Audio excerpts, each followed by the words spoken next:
Thank you for taking the time. It's been a year since you declared a state of emergency on homelessness. So why does the problem seem to be getting worse? Well, the estimate is that half of the people in Seattle who are addicted to opiates are homeless, and about 80% of the folks in our unauthorized encampments are addicted to opiates. That crisis continues to grow, and so you see a fallout not just in Seattle, but in suburban cities around Seattle and in towns and cities throughout the West Coast. Also, the issue of affordability continues to be a crisis almost in every county in America. So again, you're seeing, as that problem grows, you see the fallout on our streets. You talked about opiates. Where are we with safe injection sites? We've heard that some might be opening in Belltown or Lake City. Is that coming soon? So, the county is, of course, the county is responsible, and it's their area to work on addiction. That's not a city function, at least at this point. And we're trying to work collaboratively with the county. I'm very interested in having safe injection sites here in the city. There's some real legal hurdles that we face at the federal level, but those discussions with the county continue. We see people blocking sidewalks sometimes in tents and even ball fields. Why can't they simply be told to move? Well, we are telling them to move, and the law says you can't block a sidewalk. Imagine if someone is blind or disabled or elderly, and we also cannot have folks in our parks. Now, they get in there and we move them out. When people are in other areas, we're trying to offer them services before we move them. But when it comes to our parks and our sidewalks, it's a struggle. But I want to be very clear, that's not an area where we're going to continue to allow this to happen. And as you know, I oppose council legislation that would have legalized camping on sidewalks or in our parks. Did you look at that Portland experiment and see that as a cautionary tale? I think what we saw in Portland is a huge cautionary tale. They basically informally allowed folks to camp where they were, and they basically found themselves having to go back and clear out something like 600 different encampments in one area of Portland. It's not good for the folks who are homeless, much less everybody else who lives in the city. What we see in unauthorized encampments is a huge level of crime in many cases. Areas like the jungle, where there are rapes, where there are murders, where there's human trafficking. So we try and move people, we try and get people services. Regrettably, and again, it's related, I think, mostly to addiction and somewhat to mental illness, most people aren't accepting services. And what do you do in those cases? Because there's only so much you can do if they don't accept services. Well, let me give you an example. People say we're sweeping, but in the area called the jungle, each individual probably had 37 visits by outreach workers, 37 visits. And I think roughly a third of them took services or shelters, the rest didn't. So when we go in, when we offer, and particularly when we offer that many times, then we need to move people for the safety, in that case, of other people in the area, meaning other homeless people, as well as, in this case, the state had structural issues with the freeway. I think you'll agree that citizens in Seattle are generally compassionate. Yet I'm hearing concerns about crime associated with homeless encampments, people sleeping on doorsteps of houses in single-family neighborhoods, heroin needles posing a safety hazard. What is your message for citizens who feel their compassion being tested? Sure. There's several things that I think I would say to folks. First of all, the issue of needles is not restricted to just homeless encampments. If you look at heat maps of where needles are being found and reported in this city, they are in wealthy neighborhoods as well as in areas where there are homeless folks. There is an opiate epidemic.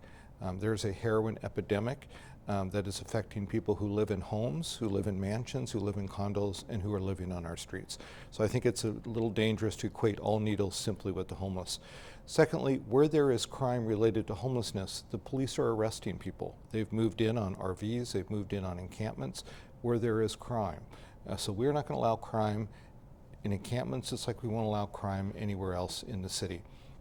It's a bit of a struggle because of kind of the transient nature of the population moving around, but we're also setting up in the next few weeks a group of police officers who will be dedicated just to focusing on homelessness, identifying who needs help and also identifying who might be involved in criminal activities. There are many sort of uncoordinated efforts sometimes, as you know, to end homelessness. Lots of well-intentioned people, but how do you make sure that there is that real progress and not just spinning of wheels, or even worse, just trying to stay on government dole, basically? Sure. The challenge that I found, I asked outside experts to come in and say, what is Seattle King County doing right and what are we doing wrong? And there's some things we're doing very right. We have good employment programs, we're building housing, but what we are not doing well is basically we have about 180 different contracts spread over 60 different agencies. They've sort of built up over time. We don't really have an integrated system to end homelessness, and that's why I propose Pathways Home, which means we need to fund those programs that can prove through data that they're moving people out of homelessness into permanent housing. And those programs that aren't, we need to actually shift that money to those programs that actually work. We can't continue just to fund things because it feels good or it sounds good. We're going to have to make some tough choices. In the next year, the council is going to have to make some pretty tough take some pretty tough votes. A year from now, how will you measure success? So, you know, it's a year from now, I would measure success that we are moving more people off the streets, and not just simply off the streets, but into stable housing. A year from now, basically by the end of 2017, early 2018, I want to be sure that every family with small children is housed in this city. The estimate is about 500 families are homeless at any given time in Seattle with small children, school-age children. I want to make sure that a year from now, basically at the end of 2017, we have all those families housed. In an interview with one of my colleagues, your director of homelessness said it wasn't his job to end homelessness, but rather to sort of bring people together who can do it. I'm curious, what's your take on that? Well, it's true. So, you know, the city by itself can't end homelessness. This is a national epidemic. The city isn't the one who's cut mental health. That's the state and the feds. The city isn't the one who's been cutting assistance for homeless folks and or for low-income housing. That's the federal government. So our job is to get everybody at the table and say, we need to, at all levels of government, come together to own this and end it. And I know I've heard you say that many times. You need the state and federal partnership, and you've said that publicly a lot. Has it helped? Are you seeing any? Are you expecting any help, or do you have any hope? So far, very little. The president gets it in his budget. There's a significant amount of money for opiate addictions. There's also a significant amount of money for homelessness and affordable housing. The question is whether the Congress has the will. And I think mayors across this country, particularly in the West Coast, more and more are asking our federal delegations and our state legislators, we need you to become our partner. We need you to step up. Because what happens in Seattle or San Francisco or Portland has now grown to our suburban cities in King County and Snohomish County and even Grays Harbor County. This is not just a Seattle issue, and we're going to need a lot of help. Winter is coming. Are you doing everything you can to keep people from dying on the streets? So, you know, we've increased services and funding with the budget I sent to council since the state of emergency by 40%. Just since last year, we've increased shelter capacity by 10%. We're doubling the number of outreach workers. Again, I think that we are a generous city, and we're stepping up and doing everything we can. Everyone in the city passes those tents every day. I'm sure you do many times a day. When you do, what do you think?